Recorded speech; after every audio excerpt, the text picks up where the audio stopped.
Hello students, so welcome in the session of next 10 questions, okay, for your ICSE first semester exam, and question will be from the entire syllabus.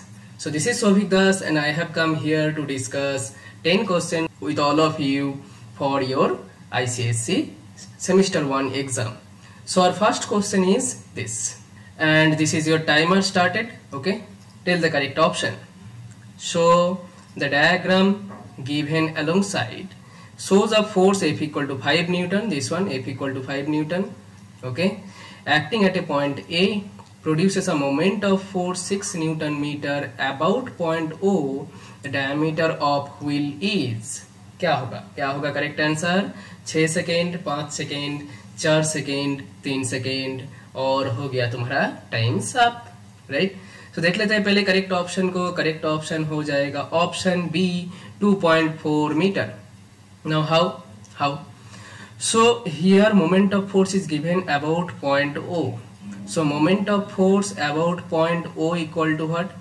Force, okay, this force at point A into perpendicular distance about the from the pivot point, okay, this is the pivot point, about this we are finding, so this distance, okay, this distance will be r here, radius. Moment of force is given 6 Newton into meter equal to F 5 Newton, unit को भी लिखते जाना, ठीक है, and perpendicular distance we don't know, so r, so Newton cancelled out, okay, so r will be 6 by 5 meter, no need to convert here. Then we are asked to find diameter. Diameter will be what? Diameter will be 2r, right? So 2 into 6 by r, that means 12 by 5. 12 by 5 means 5 to the 10, 2.4 meter. So correct option is B. Okay? Okay. चलते हैं next question में। हमारा next question है ये, और ये लो तुम्हारा टाइमर स्टार्ट कर दिया।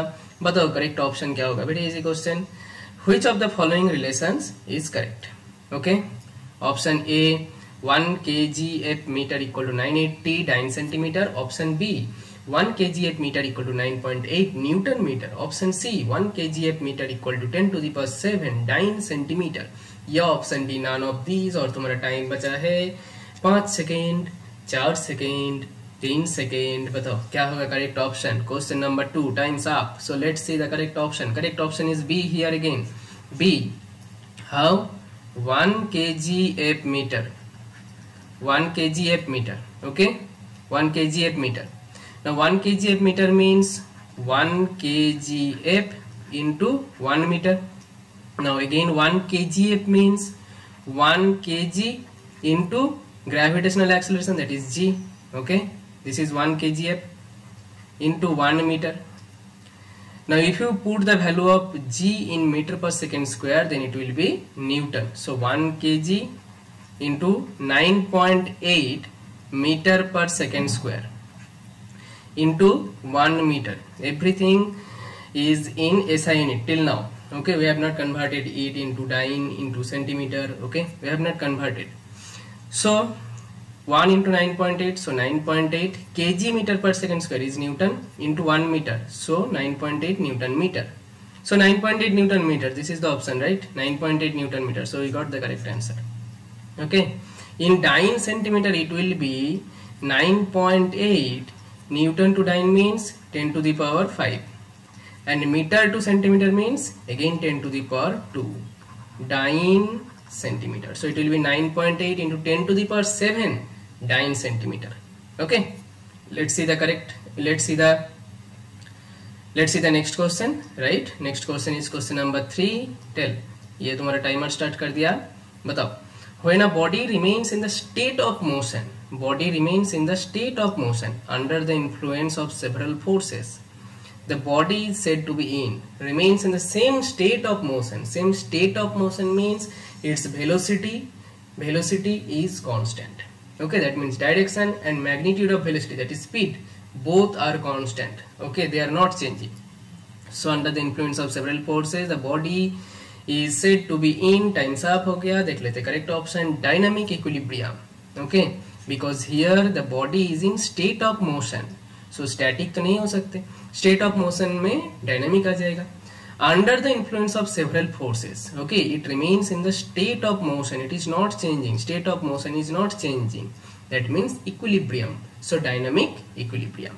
ठीक है, चलते हैं नेक्स्ट क्वेश्चन में. हमारा नेक्स्ट क्वेश्चन आ गया ये क्वेश्चन नंबर 4 और ये तुम्हारा टाइमर स्टार्ट कर दिया. बताओ, again very easy question. Power is the product of force and velocity, force and displacement, force and acceleration, या last option force and time. So क्या होगा तुम्हारा करेक्ट ऑप्शन? करेक्ट ऑप्शन क्या होगा? सभी लोगों को पता है ये. सो बताओ जल्दी जल्दी बताओ. Force and velocity, force and displacement, force and acceleration, या force and time. Power is the product of, और तुम्हारा टाइम खत्म हो गया स्टूडेंट्स, खत्म हो गया. तो देख लेते हैं correct option. Option A, power equal to force into velocity, right. Power equal to एक फॉर्मूला है F into V, right. This is the power formula. Another power formula is there, that is work done by time. Okay, work done को क्या लिख सकते हैं? Force into displacement by time. So force को रख दो यहाँ पे, डिस्प्लेसमेंट बाय टाइम को अलग से लिखो. डिस्प्लेसमेंट बाय टाइम क्या हो गया? Velocity. So force into velocity. ठीक है, सो फोर्स इंटू वेलोसिटी हो गया पावर. ठीक है, चलते हैं नेक्स्ट क्वेश्चन में. हमारा नेक्स्ट क्वेश्चन, क्वेश्चन नंबर 5. ये क्वेश्चन है तुम्हारा ऑप्टिक्स से. टाइमर को स्टार्ट कर दिया. Ray of light passes through a right angled isosceles prism as shown. The angle of incidence on the face AC of the prism is. बताओ, इसी diagram को लेके और 2 क्वेश्चन है. ठीक है, सेम डायग्राम. सो बताओ इसका करेक्ट ऑप्शन क्या होगा?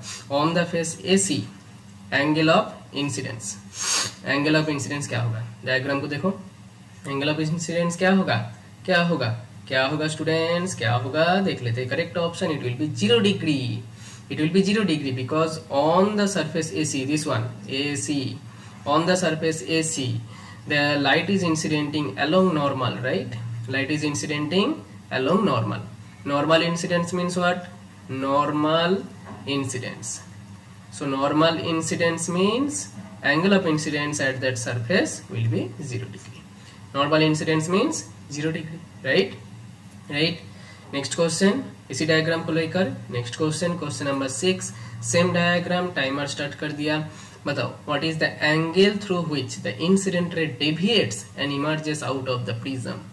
What is the angle through which incident ray deviates and emerges out of the prism? ठीक है, 0 डिग्री, 45 डिग्री, 90 डिग्री या 180 degree. Again, deviates from its incident path. Okay, deviates means angle between incident ray and final emergent ray. और हो गया तुम्हारा time साफ. देख लेते हैं करेक्ट ऑप्शन को. 90 डिग्री होगा यहाँ पे करेक्ट आंसर. ओके, क्योंकि this is the incident light, right. This is the incident light. It is going like this, it is going like this. What is the actual path of incident light? This is the actual path. Okay, this is the actual path. And emergent light is going like this. So what is the angle between them? Angle between them is 90 degree. Okay, so here question में क्या बोला? The incident ray deviates and emerges out of the prism. Okay, by how much angle it is deviating? By 90 degree. ठीक है, चलते हैं next question में. Next question आ गया question number 7. उसी डायग्राम को लेकर तुम्हारा टाइमर स्टार्ट कर दिया. बताओ, ये भी इजी क्वेश्चन है. Which prism surface will behave as a mirror? Mirror means there will be reflection.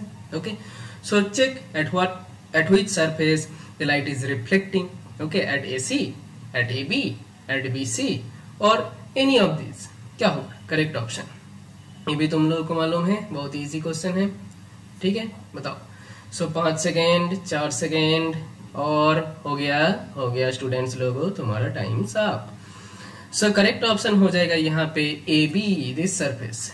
A and B, this surface, hypotenuse. Okay, this surface is behaving like a mirror because at this surface no reflection is occurring. Following the laws of reflection is occurring, so AB surface will behave as mirror here. ठीक है, चलते हैं next question में. हमारा next question आ गया question number 8. ये machine से. सो पहले पढ़ लो क्वेश्चन को, उसके बाद करेक्ट ऑप्शन चूज करो. So the diagram shows a single pulley system when a load of 20 kgf. So ये हो गया 20 kgf. Okay, it has attached to it. If efficiency is 80%, calculate effort applied. So तुम्हारा time बचा है 7 second, 6 second, जल्दी जल्दी बताओ क्या होगा correct option. 3 second, 2 second, 1 second और हो गया टाइम्स अप। सो पहले देख लेते हैं करेक्ट ऑप्शन को। करेक्ट ऑप्शन हो जाएगा 12.5 kgf, 12.5 kgf। ओके, सो पहले देखो ये जो पुली सिस्टम है ये है सिंगल, किस तरह का पुली सिस्टम, सिंगल फिक्स्ड और movable, single movable pulley. Okay, single movable pulley system, ठीक है। और यहाँ पे कुछ नहीं लिखा, यहाँ पे सिर्फ लिखा सिंगल पुली। तुमको डायग्राम को देखकर समझना होगा कि ये सिंगल मूवेबल पुली है, ठीक है। सिंगल मूवेबल पुली के लिए VR वेलोसिटी रेशियो क्या होता है 2, ठीक है। यहाँ पे MA मैकेनिकल एडवांटेज 2 नहीं होगा क्योंकि यहाँ पे efficiency 80% not 100%। So efficiency as efficiency is not equal to 100%। सो ये एक नॉन आइडियल पुली सिस्टम है, नॉन आइडियल पुली सिस्टम है, ठीक है। तो इस सिस्टम के लिए हम लोगों को मैकेनिकल एडवांटेज निकालना होगा किस फॉर्मूला के यूज कर ईटा इक्वल टू MA/VR, ये फॉर्मूला के यूज करके, ठीक है। ईटा कितना दिया हुआ है और डायरेक्ट MA लिखो। MA क्या होगा, eta into VR, cross multiplication, right. Eta कितना है 80%, सो 80/100। VR कितना है यहाँ पे, VR 2 है, सो 2 क्या हो जाएगा 80 इंटू 2/100 हो जाएगा 1.6, ठीक है। अब मैकेनिकल एडवांटेज का फॉर्मूला है लोड बाय एफोर्ट के हिसाब से, लोड बाय एफोर्ट। लोड तो दिया है 20 kg, एफोर्ट निकालना होगा। सो एफोर्ट कितना हो जाएगा, load by mechanical advantage. Load कितना है 20 kgf, ठीक है। kgf यूनिट में ही रखो, हम लोग चेक करेंगे ऑप्शन। और मैकेनिकल एडवांटेज कितना है 1.6। नाउ 20/1.6 कैसे डिवाइड करोगे, 20/1.6 को ऐसे लिख सकते हैं 200/16, ठीक है। 4 4s are 16, 4 50s are 20, 2 2s are 4, 2 25 50। So 25/2, 25/2 means 12.5 unit क्या होगा kgf, यूनिट हो जाएगा kgf, ठीक है। तो एफोर्ट कितना लगेगा 12.5 kgf और ऑप्शन में तो वही है 12.5 kgf। सो करेक्ट ऑप्शन हो गया 12.5 kgf, ठीक है। ये सिंगल मूवेबल पुली है, VR 2 होता है। मैकेनिकल एडवांटेज निकालना होगा क्योंकि ये नॉन आइडियल पुली है। उसके बाद mechanical advantage equal to load by effort use करो और यहाँ से रिक्वायर्ड डेटा निकाल लो, ठीक है। चलते हैं नेक्स्ट क्वेश्चन में। हमारा नेक्स्ट क्वेश्चन, क्वेश्चन नंबर 9, ये है साउंड से। ये लो तुम्हारा टाइमर स्टार्ट कर दिया, बताओ करेक्ट ऑप्शन क्या होगा, उसके बाद सॉल्यूशन देखेंगे। A man stands in between two clips such that he is at a distance 133.6 meter from the nearer cliff. He fires a gun, this is gun होगा। He fires a gun and hears 2 echoes at 0.8 second and 1.8 second. Calculate the distance between two clips. 4 option और तुम्हारा time खत्म हो गया, time खत्म हो गया। तो पहले देख लेते हैं करेक्ट ऑप्शन को। करेक्ट ऑप्शन होगा ऑप्शन सी यहाँ पे, ठीक है। तो इसके बाद एक्सप्लेनेशन भी देख लेते हैं। 2 clips यहाँ पे, right. A person is standing, person stands in between 2 clips.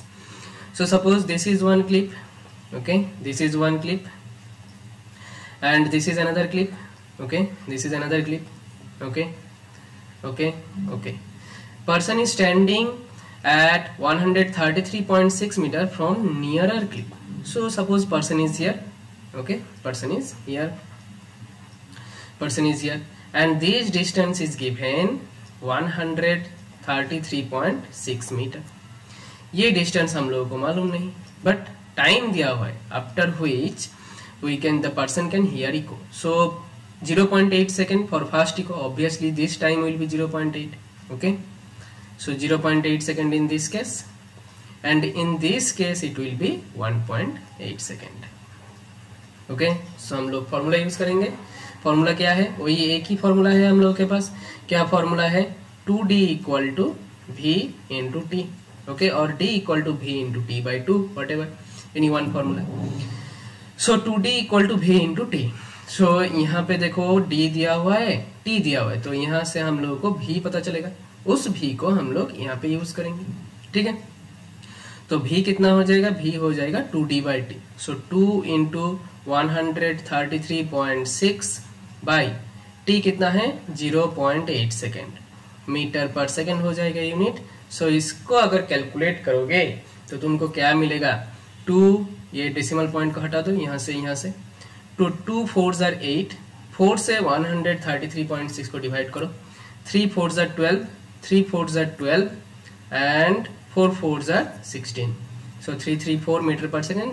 ये क्या है, साउंड का स्पीड है, ठीक है। इस प्रॉब्लम के लिए साउंड का स्पीड कितना है, 334 मीटर पर सेकेंड, ठीक है। अब इस साउंड स्पीड को हम लोग यहाँ पे यूज करेंगे इस केस के लिए। यहाँ पे देखो डी पता नहीं, सो डी क्वेश्चन मार्क। सो डी कितना होगा, इस फॉर्मूला से देखो डी कितना होगा, v into T by 2। So D कितना हो जाएगा, v into T by 2, v कितना है 334, v इंटू टी कितना है इस केस में 1.8, ये है टी नाउ बाई 2, ठीक है, ठीक है। इसको अगर कैलकुलेट करोगे तो तुमको कितना मिलेगा, 2 एंड 0.9 कट गया, 0.9 से 334 को अगर मल्टीप्लाई करोगे, मैं कैलकुलेटर से कर रहा हूँ, तुम लोग नॉर्मली कर सकते हो, 334 इंटू 0.9 कितना आ जाएगा 300.6, ठीक है, ये हो जाएगा 300.6 मीटर। सो ये डिस्टेंस कितना हो गया 300.6 मीटर। अब तुमको क्या पूछा, calculate distance between two clips, that means from here to here, what is the distance. So total distance will be 133.6 plus 300.6 आ जाएगा, 6 plus 6 12, 2 1, 3 plus 1 4, 3 and 3 plus 1 ultimately 4, 434.2, yes 434.2, ठीक है, ठीक है। ये है इसका सोल्यूशन। समझ में आ गया। चलते हैं नेक्स्ट क्वेश्चन में। हमारा next question very easy question from dispersion, yes, and ये लो तुम्हारा टाइमर स्टार्ट कर दिया। तो हमारा नेक्स्ट क्वेश्चन है from dispersion. Question number 10, in respect to dispersion which of the following is correct? Option A, dispersion of white light occurs only at first surface of prism. Deviation of light ray occur at both the surfaces of prism. Option C, the prism does not produce colors. या option D, all of the above. तो तुम्हारा time बचा है 4 second, 3 second, 2 second, 1 second और हो गया खत्म। तो देख लेते हैं। तो डिस्पर्सन में क्या क्या होता है, हम लोग एक प्रिज्म रखते हैं, है ना, तुम्हारे बुक में जैसे दिया हुआ एक प्रिज्म रखा है, white light is incidenting on this prism, then what happens, this white light, this is white light will split into 7 colors. At which surface it splits? At the first surface. And the splitting of white light, that is called dispersion. So dispersion is occurring at first surface, okay. So dispersion is occurring at first surface. So dispersion of white light occurs only at first surface, obviously correct. Now deviation means an angle between the actual incident ray and the emergent ray, okay. If we take first surface only, then this is the actual incident ray and these are the emergent rays, so they are deviating from the actual path, okay. At second surface also they will deviate like this, okay, like this they will deviate, okay. So deviation occurs at both the surfaces. Option B is also true. Option C, prism does not produce color. Prism does not produce color. Prism, what is the function of prism? Prism only breaks the white light into its constituent 7 colors, okay. Prism white light, prism color generate नहीं करते, prism सिर्फ क्या करते हैं, prism सिर्फ white light को break करते into its constituent colors, okay, constituent 7 colors. So ये भी सही है। तो करेक्ट ऑप्शन क्या हो जाएगा, अगर 2 सही होगा तो obviously correct option all of the above हो जाएगा। अगर 2 ऑप्शन सही हो गया तो तीसरे ऑप्शन को चेक करने का जरूरी नहीं है, ऑल ऑफ द अबव हो जाएगा, तो करेक्ट ऑप्शन हो जाएगा ऑल ऑफ द अबव, ठीक है, ठीक है। तो ये हो गया आज का 10 questions, okay, from the entire syllabus we have discussed. I hope you all have enjoyed. So this is Sohit Das signing off, keep watching, thank you everyone.